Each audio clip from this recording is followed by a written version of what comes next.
ദക്ഷിണേന്ത്യയിലെ പ്രത്യേകിച്ച് കേരളത്തിലും തമിഴ്നാട്ടിലും മതപരമായ ഭൂപ്രകൃതിയിൽ സവിശേഷവും പ്രാധാന്യമർഹിക്കുന്നതുമായ ഒരു ഹൈന്ദവ ദൈവമായ അയ്യപ്പൻ ഒരു സവിശേഷമായ സ്ഥാനമാണ് വഹിക്കുന്നത്.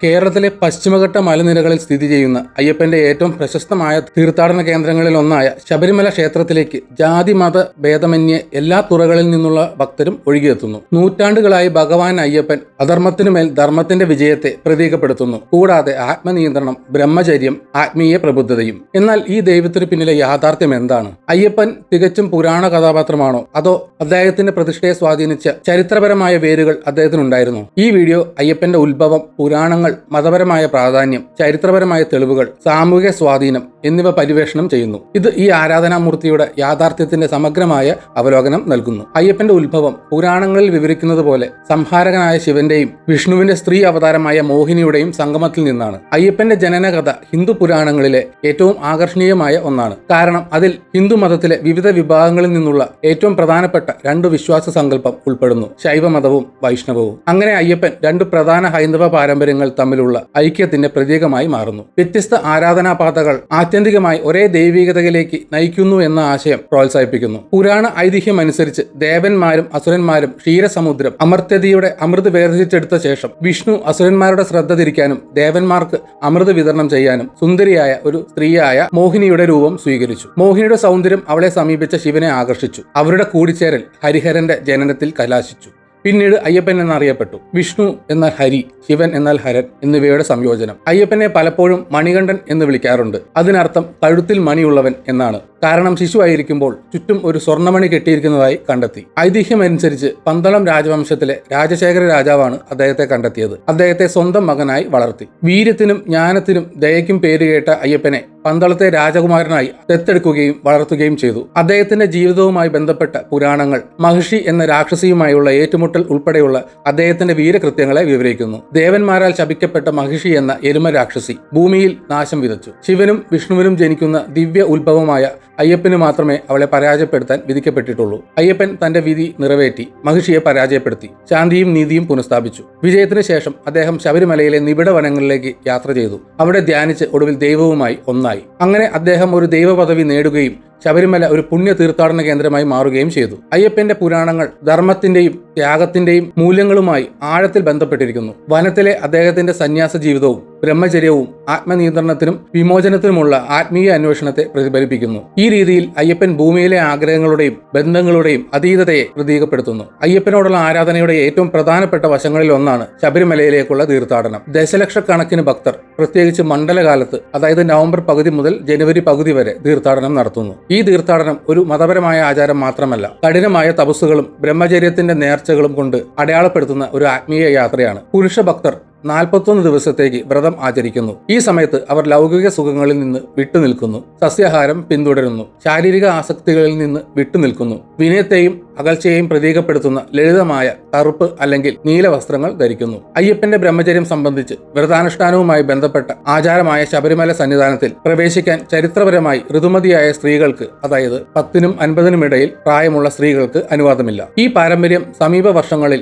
നിയമപരവും സാമൂഹികവുമായ ചർച്ചകൾക്ക് വിഷയമായി. മതപരമായ ഇടങ്ങളിൽ നിന്ന് സ്ത്രീകളെ ഒഴിവാക്കുന്നതിനെ വെല്ലുവിളിക്കുന്ന വിധികളിലേക്ക് നയിച്ചു. വിശ്വാസം, പാരമ്പര്യം, ലിംഗസമത്വം എന്നിവയെക്കുറിച്ചുള്ള ചർച്ചകൾക്ക് തിരികൊളുത്തി. അയ്യപ്പന്റെ ബ്രഹ്മചര്യം അദ്ദേഹത്തിന്റെ പുരാണങ്ങളുടെയും ആരാധനയുടെയും ഒരു പ്രധാന വശമാണ്. ഇത് ശാരീരിക ബ്രഹ്മചര്യത്തെ മാത്രമല്ല, ആത്മീയ വിശുദ്ധിയെയും സ്വയം പാണ്ഡിത്യത്തെയും പ്രതിനിധീകരിക്കുന്നു. ഭക്തർക്ക് ഈ പുണ്യങ്ങൾ വളർത്തിയെടുക്കാനുള്ള അവസരമായാണ് ശബരിമല തീർത്ഥാടനത്തെ കാണുന്നത്. കഠിനമായ വ്രതവും തപസ്സും സഹിതം നിബിഡ വനങ്ങളിലൂടെയുള്ള ശാരീരിക യാത്ര ആത്മസാക്ഷാത്കാരത്തിലേക്കും ദൈവവുമായുള്ള ഏകത്വത്തിലേക്കുമുള്ള ആത്മീയ യാത്രയെ പ്രതീകപ്പെടുത്തുന്നു. ബ്രഹ്മചാരിയായ അയ്യപ്പൻ ലൗകിക മോഹങ്ങൾ ഉപേക്ഷിച്ച് സ്വയം ശുദ്ധീകരിക്കാൻ ശ്രമിക്കുന്ന ഭക്തർക്ക് ഒരു മാതൃകയായി പലപ്പോഴും കാണപ്പെടുന്നു. ഹിന്ദു പാരമ്പര്യത്തിലെ യോഗികളെയും സന്യാസിമാരെയും പോലെ മുഴുവൻ പ്രക്രിയയും അച്ചടക്കം, സഹിഷ്ണുത, ആത്മീയ ശ്രദ്ധ എന്നിവയ്ക്കുള്ള ഒരു വ്യായാമമാണ്. അയ്യപ്പന്റെ കഥ പുരാണങ്ങളിൽ ആഴത്തിൽ വേരൂന്നിയതാണെങ്കിലും അദ്ദേഹത്തിന്റെ ആരാധനയുടെ ചരിത്രപരമായ ഉത്ഭവം ദക്ഷിണേന്ത്യയിലെ വിവിധ മതപാരമ്പര്യങ്ങളും സാമൂഹിക ചലനാത്മകതയും തമ്മിലുള്ള ഇടപെടലിൽ നിന്ന് കണ്ടെത്താനാകും. അയ്യപ്പന്റെ ആരാധന ശൈവ, വൈഷ്ണവ, തദ്ദേശീയ പാരമ്പര്യങ്ങളുടെ സമന്വയത്തെ പ്രതിനിധീകരിക്കുന്നതായി ചില പണ്ഡിതന്മാർ അഭിപ്രായപ്പെടുന്നു. ഇത് പ്രദേശത്തിന്റെ സങ്കീർണമായ മതപരമായ ഭൂപ്രകൃതിയെ പ്രതിഫലിപ്പിക്കുന്നു. അയ്യപ്പൻ യഥാർത്ഥത്തിൽ പശ്ചിമഘട്ടത്തിലെ തദ്ദേശീയരായ വനവാസി സമൂഹങ്ങൾ ആരാധിച്ചിരുന്ന ഒരു ഗോത്ര ദൈവമായിരിക്കാം എന്നതിന് തെളിവുണ്ട്. കാലക്രമേണ അദ്ദേഹത്തിന്റെ ആരാധന വിശാലമായ ഹിന്ദു പാരമ്പര്യത്തിലേക്ക് സമന്വയിക്കപ്പെട്ടു. പ്രത്യേകിച്ച് പന്തളം രാജകുടുംബം അദ്ദേഹത്തെ അവരുടെ ദൈവമായി സ്വീകരിച്ചതിനാൽ പ്രകൃതിയുമായും ഫലഭൂയിഷ്ഠതയുമായും ബന്ധപ്പെട്ട പ്രാദേശിക ദേവതകളെ ആരാധിച്ചിരുന്ന വിവിധ ഗോത്രവർഗ വിഭാഗങ്ങളുടെ ആവാസ കേന്ദ്രമായിരുന്നു ശബരിമലയ്ക്ക് ചുറ്റുമുള്ള വനങ്ങൾ. അയ്യപ്പന്റെ വനവുമായുള്ള ബന്ധം, സന്യാസ ജീവിതം, പ്രകൃതിയുമായുള്ള പ്രതീകാത്മകമായ ബന്ധം എന്നിവ ഈ പഴയ ഗോത്രവിശ്വാസങ്ങളെ പ്രതിഫലിപ്പിക്കും. അയ്യപ്പന്റെ ആരാധന കൂടുതൽ മുഖ്യധാരയായപ്പോൾ ഈ ഗോത്ര ഘടകങ്ങൾ വലിയ ഹിന്ദു ദേവാലയത്തിൽ ഉൾപ്പെടുത്തി അദ്ദേഹത്തെ ഒരു സവിശേഷ സ്വത്വമുള്ള ഒരു പാൻ ഇന്ത്യൻ ദൈവമാക്കി മാറ്റി. ഭക്തിയുടെയും ഭരണത്തിന്റെയും പാരമ്പര്യം ഇന്ത്യയുടെ കേരള ചരിത്രത്തിൽ പന്തളം രാജഭരണത്തിന് സവിശേഷവും സുപ്രധാനവുമായ സ്ഥാനമുണ്ട്. ദക്ഷിണേന്ത്യയിലെ പ്രമുഖ രാജ്യങ്ങളുമായി താരതമ്യപ്പെടുത്തുമ്പോൾ താരതമ്യേന ചെറുതാണെങ്കിലും കേരളത്തിലെ ഏറ്റവും ആദരണീയമായ ദേവന്മാരിൽ ഒരാളായ അയ്യപ്പനുമായുള്ള ആഴത്തിലുള്ള ബന്ധത്തിനും മതപരമായ പ്രാധാന്യമുള്ള തീർത്ഥാടന കേന്ദ്രമായ ശബരിമല ക്ഷേത്രത്തിനും പന്തളം പ്രശസ്തമാണ്. തമിഴ്നാട്ടിൽ നിന്ന് കുടിയേറിയതായി വിശ്വസിക്കപ്പെടുന്ന ഈ രാജവംശം ഇപ്പോൾ കേരളത്തിലെ ആധുനിക പത്തനംതിട്ട ജില്ലയുടെ കീഴിൽ വരുന്ന ഒരു പ്രദേശം ഭരിച്ചു. മറ്റ് വലിയ രാജവംശങ്ങളാൽ അതിന്റെ രാഷ്ട്രീയ ചരിത്രം മറഞ്ഞിരുന്നുവെങ്കിലും പന്തളം രാജ്യത്തിന്റെ പൈതൃകം നിലനിൽക്കുന്നു. പ്രത്യേകിച്ചും അയ്യപ്പൻ ആരാധനയുമായുള്ള അടുത്ത ബന്ധം കാരണം പന്തളം രാജകുടുംബം തമിഴ്നാട്ടിലെ പാണ്ഡ്യ സാമ്രാജ്യത്തിൽ നിന്ന് കുടിയേറിയതാണെന്ന് വിശ്വസിക്കപ്പെടുന്നു. ചോളന്മാർക്കും ചേര രാജവംശത്തിനുമൊപ്പം 3 പ്രധാന തമിഴ് രാജവംശങ്ങളിൽ ഒന്നായിരുന്നു പാണ്ഡ്യന്മാർ. 10-ാം നൂറ്റാണ്ടിൽ പാണ്ഡ്യ രാജകുടുംബത്തിലെ ഒരു ശാഖ മധുരയിൽ നിന്ന് നാടിനെ അസ്ഥിരപ്പെടുത്തുന്ന സംഘട്ടനങ്ങളും അധിനിവേശങ്ങളും കാരണം പോയതായി ചരിത്രരേഖകൾ സൂചിപ്പിക്കുന്നു. പാണ്ഡ്യന്മാർ ശക്തമായ ഒരു തമിഴ് രാജവംശമായിരുന്നു. അവരുടെ ഭരണാധികാരികൾ കല, സംസ്കാരം, മതം എന്നിവയുടെ സംരക്ഷണത്തിന് പേരുകേട്ടവരായിരുന്നു. പടിഞ്ഞാറോട്ട് കുടിയേറിയ ഈ പാണ്ഡ്യ കുടുംബം കേരളത്തിലെ പന്തളം പ്രദേശത്ത് നിലയുറപ്പിച്ചു. പന്തളം എന്നറിയപ്പെടുന്ന പുതുതായി സ്ഥാപിതമായ രാജ്യം താരതമ്യേന ചെറിയ ഒരു പ്രിൻസിപ്പാലിറ്റി ആയിട്ടാണ് ആരംഭിച്ചതെങ്കിലും ഭൂമിശാസ്ത്രപരമായ സ്ഥാനവും മതപരമായ സ്വാധീനവും കാരണം പ്രാധാന്യം വർദ്ധിച്ചു. ഭരണപരമായ കഴിവുകൾക്ക് പേരുകേട്ടവരായിരുന്നു പന്തളം ഭരണാധികാരികൾ. പന്തളത്ത് സ്ഥിരതാമസമാക്കിയ പാണ്ഡ്യ രാജകുടുംബത്തെ പ്രദേശവാസികൾ സ്വാഗതം ചെയ്യുകയും അവർ ക്രമേണ പ്രദേശത്ത് തങ്ങളുടെ ഭരണം സ്ഥാപിക്കുകയും ചെയ്തു. കേരളത്തിന്റെ ഉൾനാടൻ പ്രദേശങ്ങളെ തീരപ്രദേശങ്ങളുമായി ബന്ധിപ്പിക്കുന്ന വ്യാപാര പാതകളിൽ സ്ഥിതി ചെയ്യുന്നതിനാൽ ഈ പ്രദേശം തന്ത്രപരമായ പ്രാധാന്യമുള്ളതായിരുന്നു. കാടുകളാലും നദികളാലും ചുറ്റപ്പെട്ട പന്തളത്തെ ഫലഭൂയിഷ്ഠത മാത്രമല്ല പ്രകൃതി വിഭവങ്ങളാലും സമ്പന്നമാക്കി. പന്തളത്തെ ഭരണാധികാരികൾ തിരുവിതാംകൂർ രാജ്യവും കൊച്ചി രാജ്യവും ഉൾപ്പെടെയുള്ള അയൽ രാജ്യങ്ങളുമായി സമാധാനപരമായ ബന്ധം പുലർത്തിയിരുന്നു. ഒരു ചെറിയ രാജ്യമായിരുന്നിട്ടും പന്തളത്തിന് സുസംഘടിതമായ ഒരു ഭരണഘടന ഉണ്ടായിരുന്നു. പ്രാദേശിക തലവന്മാർ ഭരണത്തിൽ പ്രധാന പങ്ക് വഹിക്കുന്നു. തിരുവിതാംകൂർ പോലുള്ള വലിയ രാജ്യങ്ങളുമായി താരതമ്യം ചെയ്യുമ്പോൾ പന്തളത്തിന് കാര്യമായ സൈനികമോ രാഷ്ട്രീയമോ ഇല്ലെങ്കിലും പ്രാദേശിക പ്രാധാന്യം ഉണ്ടായിരുന്നു. അയൽ സംസ്ഥാനങ്ങളുമായുള്ള നയതന്ത്ര ബന്ധം, ആഭ്യന്തര ഭരണം, മേഖലയിൽ സമാധാനവും സുസ്ഥിരതയും നിലനിർത്താനുള്ള കഴിവ് എന്നിവ പന്തളത്തിന്റെ രാഷ്ട്രീയ ചരിത്രത്തെ അടയാളപ്പെടുത്തി. കേരളത്തിലെ പ്രധാന ശക്തികളിൽ ഒന്നായ തിരുവിതാംകൂർ രാജ്യവുമായി പന്തളത്തിന് രാഷ്ട്രീയവും സാംസ്കാരികവുമായ അടുത്ത ബന്ധമുണ്ടായിരുന്നു. കാലക്രമേണ പന്തളം തിരുവിതാംകൂറിന്റെ ആധിപത്യത്തിന് കീഴിലുള്ള ഒരു സാമന്ത സംസ്ഥാനമായി മാറി. ആഭ്യന്തര കാരണങ്ങളിൽ സ്വയംഭരണം നിലനിർത്തുകയും എന്നാൽ തിരുവിതാംകൂർ ഭരണാധികാരികൾക്ക് ആദരവ് അർപ്പിക്കുകയും ചെയ്തു. പന്തളവും തിരുവിതാംകൂറും തമ്മിലുള്ള ബന്ധം ഏറെക്കുറെ സമാധാനപരമായിരുന്നു. പന്തളം തെക്കൻ മേഖലയിൽ ഒരു ബഫർ സംസ്ഥാനമായി പ്രവർത്തിച്ചു. 18-ാം നൂറ്റാണ്ടിലെ മാവേലിക്കര ഉടമ്പടി തിരുവിതാംകൂറും ഡച്ച് ഈസ്റ്റ് ഇന്ത്യ കമ്പനിയും തമ്മിൽ ഒപ്പുവെച്ചത് തിരുവിതാംകൂറിന്റെ സ്വാധീനം കൂടുതൽ ശക്തിപ്പെടുത്തി പന്തളം ഉൾപ്പെടെയുള്ള ചെറിയ സംസ്ഥാനങ്ങളിൽ. എന്നിരുന്നാലും പന്തളം അതിന്റെ വ്യതിരിക്തമായ വ്യക്തിത്വം നിലനിർത്തുകയും രാജകുടുംബം പ്രാദേശിക പിന്തുണ ആസ്വദിക്കുകയും ചെയ്തു. പന്തളം രാജ്യം രാജാവിന് നേരിട്ട് റിപ്പോർട്ട് ചെയ്യുന്ന പ്രാദേശിക തലവന്മാർ ഭരിക്കുന്ന ചെറിയ ഭരണ യൂണിറ്റുകളായി ക്രമീകരിച്ചു. നീതിക്കും ക്ഷേമത്തിനും ഊന്നൽ നൽകിക്കൊണ്ടുള്ള കാര്യക്ഷമമായ ഭരണത്തിന് പേരുകേട്ടതായിരുന്നു ഈ രാജ്യം. ക്ഷേത്രങ്ങൾ, സാംസ്കാരിക സ്ഥാപനങ്ങൾ, വിദ്യാഭ്യാസ പ്രവർത്തനങ്ങൾ എന്നിവയുടെ രക്ഷാകർതൃത്വത്തിന് രാജകുടുംബം ബഹുമാനിക്കപ്പെട്ടു. രാജ്യത്തിന്റെ സമ്പദ് വ്യവസ്ഥ പ്രധാനമായും കാർഷിക മേഖലയായിരുന്നു. അരി, തേങ്ങ, സുഗന്ധവ്യഞ്ജനങ്ങൾ എന്നിവ പ്രാഥമിക കാർഷിക ഉൽപ്പന്നങ്ങളായിരുന്നു. പന്തളത്തിന്റെ വനപ്രദേശങ്ങൾ തടിയാൽ സമ്പന്നമായിരുന്നു. അത് വ്യാപാരത്തിനുള്ള വിലപ്പെട്ട വിഭവമായിരുന്നു. രാജ്യത്തിലൂടെ ഒഴുകുന്ന നദികൾ ജലസേചനത്തിനും ഗതാഗതത്തിനും ഉപയോഗിച്ചു പ്രദേശത്തിന്റെ സമൃദ്ധി കൂടുതൽ വർദ്ധിപ്പിച്ചു. പന്തളം രാജ്യത്തിന്റെ സ്ഥായിയായ പൈതൃകം അയ്യപ്പന്റെ ആരാധനയുമായി അന്തർലീനമായി ബന്ധപ്പെട്ടിരിക്കുന്നു. ഐതിഹ്യമനുസരിച്ച് പന്തളം രാജാവായ രാജശേഖരന്റെ ദത്തുപുത്രനായിരുന്നു മണികണ്ഠൻ. ഈ പുരാണ ബന്ധം പന്തളത്തിന് വളരെയധികം മതപരമായ പ്രാധാന്യം നൽകി. പ്രത്യേകിച്ച് ശബരിമല ക്ഷേത്രത്തിന്റെ സാമീപ്യം കാരണം എല്ലാ വർഷവും ദശലക്ഷക്കണക്കിന് ഭക്തർ ദർശനം നടത്തുന്നു. മുൻപ് പറഞ്ഞതുപോലെ അയ്യപ്പന്റെ കഥ ആരംഭിക്കുന്നത് അദ്ദേഹത്തിന്റെ ദിവ്യമായ ജനനത്തോടെയാണ്. ഹിന്ദു പുരാണം അനുസരിച്ച് വിഷ്ണുവിന്റെ അവതാരമായ ശിവന്റെയും മോഹിനിയുടെയും സംയോജനത്തിൽ നിന്നാണ് അയ്യപ്പൻ ജനിച്ചത്. അദ്ദേഹത്തിന്റെ ജനനശേഷം പമ്പാ നദിയുടെ തീരത്ത് അയ്യപ്പനെ ഉപേക്ഷിച്ചു. അവിടെ പന്തളം രാജാവ് രാജശേഖരൻ കണ്ടെത്തി. കുട്ടികളില്ലാത്ത രാജാവ് ദിവ്യ ശിശുവിനെ ദത്തെടുക്കുകയും കഴുത്തിൽ മണിയുള്ളവൻ എന്നർത്ഥം വരുന്ന മണികണ്ഠൻ എന്ന് പേരിടുകയും ചെയ്തു. കാരണം ശിശു സ്വർണ്ണമണി ധരിച്ചതായി കണ്ടെത്തിയിരുന്നു. മണികണ്ഠൻ വളർന്നപ്പോൾ ശാരീരിക വൈദഗ്ധ്യത്തിലും ആത്മീയ ജ്ഞാനത്തിലും അസാധാരണമായ ഗുണങ്ങൾ പ്രകടിപ്പിച്ചു. ഒടുവിൽ അദ്ദേഹം തന്റെ ദൈവിക വ്യക്തിത്വം വെളിപ്പെടുത്തുകയും ദേശത്തെ ഭയപ്പെടുത്തുന്ന മഹിഷി എന്ന രാക്ഷസയെ പരാജയപ്പെടുത്താനുള്ള ദൗത്യം ഏറ്റെടുക്കുകയും ചെയ്തു. മഹിഷിയെ വധിച്ച ശേഷം മണികണ്ഠൻ തന്റെ നാട്ടുജീവിതം ഉപേക്ഷിച്ച് ശബരിമലയിലെ വനങ്ങളിലേക്ക് പിൻവാങ്ങി. അവിടെ ധ്യാനിച്ച് മോക്ഷം നേടി. അയ്യപ്പൻ ധ്യാനിച്ച സ്ഥലത്താണ് ശബരിമല ക്ഷേത്രം പണികഴിപ്പിച്ചത്. അയ്യപ്പനെ ആരാധിക്കുന്നതിലും ശബരിമല ക്ഷേത്രത്തിന്റെ ഭരണത്തിലും പന്തളം രാജകുടുംബം പ്രധാന പങ്ക് വഹിച്ചിട്ടുണ്ട്. ഇന്നുവരെ ക്ഷേത്രത്തിലെ ആചാരങ്ങളിലും ഉത്സവങ്ങളിലും കുടുംബം ആഴത്തിൽ ഇടപെടുന്നു.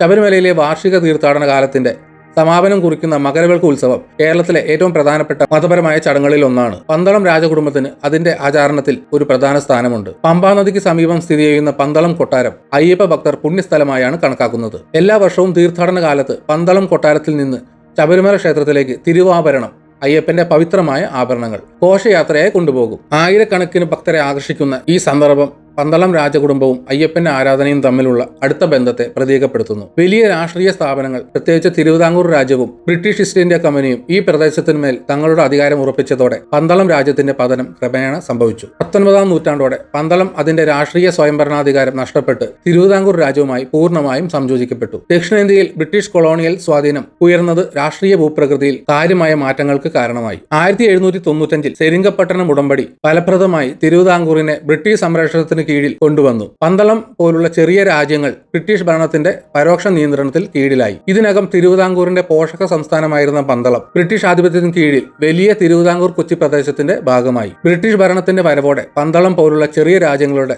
രാഷ്ട്രീയ പ്രാധാന്യം കുറഞ്ഞു. എന്നിരുന്നാലും രാജകുടുംബം ശബരിമല ക്ഷേത്രത്തിന്റെ സംരക്ഷകർ എന്ന പദവി നിലനിർത്തുകയും അവരുടെ മതപരമായ അധികാരം നിലനിർത്തുകയും ചെയ്തു. രാഷ്ട്രീയ അധികാരം ക്ഷയിച്ചെങ്കിലും കേരളത്തിന്റെ സാംസ്കാരിക സാമൂഹിക ജീവിതത്തിന് പന്തളം രാജകുടുംബം സംഭാവനകൾ നൽകി. അവർ വിദ്യാഭ്യാസത്തിന്റെ രക്ഷാധികാരികളായിരുന്നു. പ്രദേശത്തിലുടനീളമുള്ള സ്കൂളുകൾക്കും ക്ഷേത്രങ്ങൾക്കും പിന്തുണ നൽകി. കലകൾക്കും സംസ്കാരത്തിനുമുള്ള രാജകുടുംബത്തിന്റെ പിന്തുണ കേരളത്തിന്റെ തനതായ പാരമ്പര്യങ്ങൾ സംരക്ഷിക്കാൻ സഹായിച്ചു. പ്രത്യേകിച്ച് ക്ഷേത്ര വാസ്തുവിദ്യയിലും മതപരമായ ഉത്സവങ്ങളിലും. പന്തളം രാജ്യം ഒരു രാഷ്ട്രീയ അസ്തിത്വമായി നിലനിൽക്കില്ലെങ്കിലും അതിന്റെ സാംസ്കാരികവും മതപരവുമായ പാരമ്പര്യം തഴച്ചു വളരുന്നു. പന്തളം രാജകുടുംബവും അയ്യപ്പനും തമ്മിലുള്ള ബന്ധം കേരളത്തിന്റെ മതപരമായ ഭൂപ്രകൃതിയുടെ കേന്ദ്രവശമാണ്. ശബരിമലയിലേക്കുള്ള വാർഷിക തീർത്ഥാടനം ലോകത്തിലെ ഏറ്റവും വലിയ മത തീർത്ഥാടനങ്ങളിൽ ഒന്നാണ്. ഇത് ഇന്ത്യയിലും വിദേശത്തു നിന്നും ദശലക്ഷക്കണക്കിന് ഭക്തരെ ആകർഷിക്കുന്നു. അയ്യപ്പൻ ആരാധന അതിന്റെ സമഗ്രതയും സാർവത്രികതയും കൊണ്ട് സവിശേഷമാണ്. ജാതിമത ഭേദമന്യേ സമൂഹത്തിന്റെ നാനാ തുറകളിലുള്ള ഭക്തജനങ്ങൾ ശബരിമല തീർത്ഥാടനത്തിൽ പങ്കെടുക്കുന്നു. അയ്യപ്പൻ പ്രതിനിധീകരിക്കുന്ന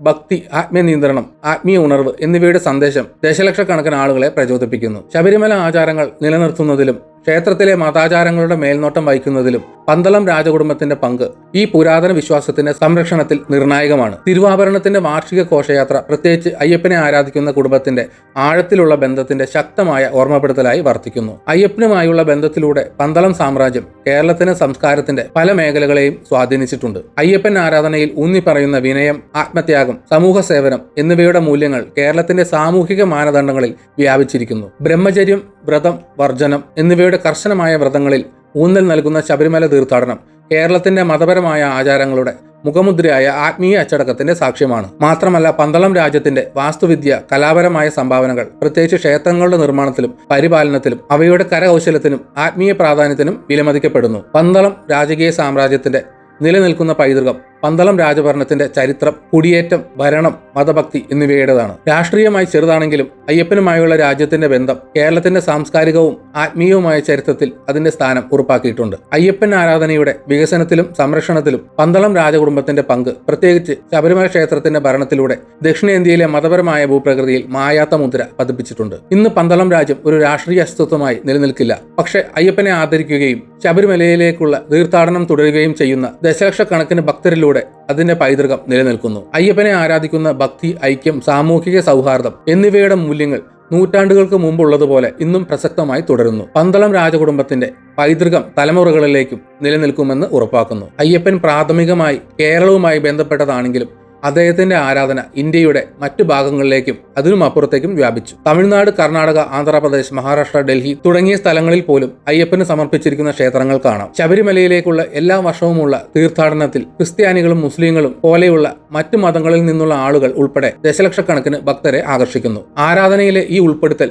ഒരു ഏകീകൃത വ്യക്തിത്വം എന്ന നിലയിൽ അയ്യപ്പന്റെ പങ്കിനെ അടിവരയിടുന്നു. അയ്യപ്പന്റെ ആരാധനയുടെ ഏറ്റവും ശ്രദ്ധേയമായ വശങ്ങളിലൊന്ന് സാമൂഹിക ഐക്യത്തിന് ഊന്നൽ നൽകുന്നതാണ്. കർശനമായ ജാതി വ്യവസ്ഥകൾ കേരളത്തിലുള്ള മറ്റു പല ഹിന്ദു ക്ഷേത്രങ്ങളിൽ നിന്നും വ്യത്യസ്തമായി ശബരിമലയും അയ്യപ്പ തീർത്ഥാടനവും എല്ലാ ജാതിക്കാർക്കും തുറന്നിരിക്കുന്നു. യാതൊരു വിവേചനവുമില്ല. വാസ്തവത്തിൽ ഭക്തർ ജപിക്കുന്ന മന്ത്രം സ്വാമിയെ ശരണമയ്യപ്പ എല്ലാ സാമൂഹിക അതിരുകൾക്കും അതീതമായി ഭഗവാനോടുള്ള കീഴടങ്ങലിന് ഊന്നൽ നൽകുന്നു. അയ്യപ്പന്റെ സന്തത സഹചാരിയായി മാറിയ ബാബർ എന്ന മുസ്ലിം പോരാളിയുടെ കഥ അയ്യപ്പന്റെ ഉൾച്ചേരൽ പ്രകടമാക്കുന്നതിൽ പ്രധാന ഘടകമാണ്. ഐതിഹ്യമനുസരിച്ച് ബാബർ ആദ്യം അയ്യപ്പനെതിരെ പോരാടിയെങ്കിലും പിന്നീട് അദ്ദേഹത്തിന്റെ ഭക്തനായി. ഇന്നും ശബരിമലയിലേക്കുള്ള തീർത്ഥാടന പാതയിൽ എരുമേലിയിൽ ബാബറുടെ പ്രതിഷ്ഠയുള്ള ഒരു ആരാധനാലയമുണ്ട്. അവിടെ മുസ്ലിം ഭക്തർ ഹിന്ദുക്കൾക്കൊപ്പം പ്രാർത്ഥനകൾ അർപ്പിക്കുന്നു. ഈ ഐതിഹ്യം മതപരമായ ഭിന്നതകൾക്ക് അതീതമായി ഐക്യത്തിന്റെയും സാഹോദര്യത്തിന്റെയും മനോഭാവം വളർത്തുന്ന ഒരു ദേവനായി അയ്യപ്പന്റെ പങ്ക് എടുത്തു കാണിക്കുന്നു. ജാതി സമത്വത്തിന് ഊന്നൽ നൽകിയാണ് ശബരിമല തീർത്ഥാടനം ശ്രദ്ധേയമാകുന്നത്. തീർത്ഥാടകർ അവരുടെ സാമൂഹിക പശ്ചാത്തലം പരിഗണിക്കാതെ ലളിതവും ഒരേപോലെയുള്ളതുമായ വസ്ത്രങ്ങൾ ധരിക്കുന്നു.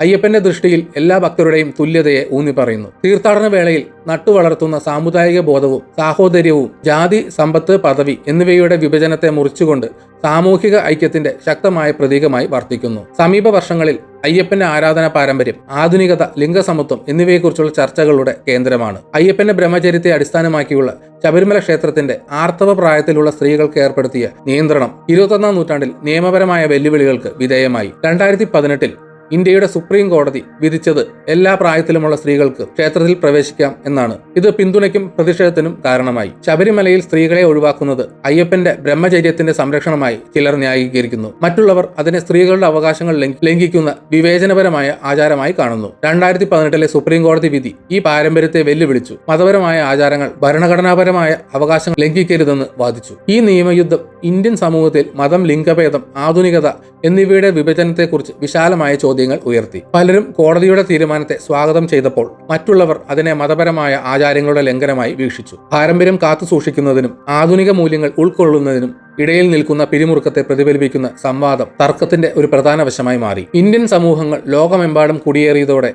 അയ്യപ്പന്റെ ആരാധന അമേരിക്ക, മലേഷ്യ, സിംഗപ്പൂർ, ഗൾഫ് രാജ്യങ്ങൾ തുടങ്ങിയ രാജ്യങ്ങളിലേക്കും വ്യാപിച്ചു. അയ്യപ്പന് സമർപ്പിച്ചിരിക്കുന്ന ക്ഷേത്രങ്ങൾ ഈ രാജ്യങ്ങളിൽ പലതിലും സ്ഥാപിച്ചിട്ടുണ്ട്. ഇത് അദ്ദേഹത്തിന്റെ ഭക്തരുടെ ആഗോള വ്യാപനത്തെ പ്രതിഫലിപ്പിക്കുന്നു. അയ്യപ്പന്റെ ആരാധനയുടെ ആഗോളവൽക്കരണം പ്രവാസി സമൂഹങ്ങളുടെ ജീവിത രീതികൾക്കും സംസ്കാരങ്ങൾക്കും ഇണങ്ങുന്ന ചില പാരമ്പര്യങ്ങൾ രൂപപ്പെടുത്തുന്നതിനും കാരണമായി. എന്നിരുന്നാലും ഭക്തി, ആത്മനിയന്ത്രണം, സാമൂഹിക ഐക്യം, അടിസ്ഥാന മൂല്യങ്ങൾ അയ്യപ്പന്റെ ആരാധനയുടെ കേന്ദ്രമായി നിലകൊള്ളുന്നു. അത് പുതിയ സാംസ്കാരിക സന്ദർഭങ്ങളിൽ വികസിക്കുമ്പോഴും അയ്യപ്പൻ എന്ന യാഥാർത്ഥ്യം ഐതിഹ്യവും ചരിത്രവും ആത്മീയതയും സാമൂഹിക പരിഷ്കരണവും ഉൾക്കൊള്ളുന്നു. ശിവന്റെയും വിഷ്ണുവിന്റെയും സംയോജനത്തിൽ ജനിച്ച ഒരു ദേവൻ എന്ന നിലയിൽ അയ്യപ്പൻ വ്യത്യസ്ത മതപാരമ്പര്യങ്ങളുടെ ഐക്യത്തെയും വിഭാഗീയ വിഭജനങ്ങളുടെ അതിര് കടന്നതിനെയും പ്രതിനിധീകരിക്കുന്നു. ശബരിമല തീർത്ഥാടനത്തിലൂടെ ഉദാഹരിക്കുന്ന അദ്ദേഹത്തിന്റെ ബ്രഹ്മചര്യം, ആത്മീയ വിശുദ്ധി, ആത്മനിയന്ത്രണം, ലൗകിക മോഹങ്ങളുടെ ത്യാഗം എന്നിവയിൽ ഊന്നി പറയുന്നു. ചരിത്രപരമായി അയ്യപ്പന്റെ ആരാധനയ്ക്ക് ഗോത്ര, തദ്ദേശീയ പാരമ്പര്യങ്ങളിൽ വേരുകളുണ്ട്. അവ പിന്നീട് മുഖ്യധാര ഹിന്ദുമതത്തിലേക്ക് ലയിച്ചു അദ്ദേഹത്തെ ഒരു പാൻ ഇന്ത്യൻ ദൈവമാക്കി മാറ്റി. സാമൂഹിക സമത്വം പ്രോത്സാഹിപ്പിക്കുന്നതിൽ അദ്ദേഹത്തിന്റെ പങ്ക്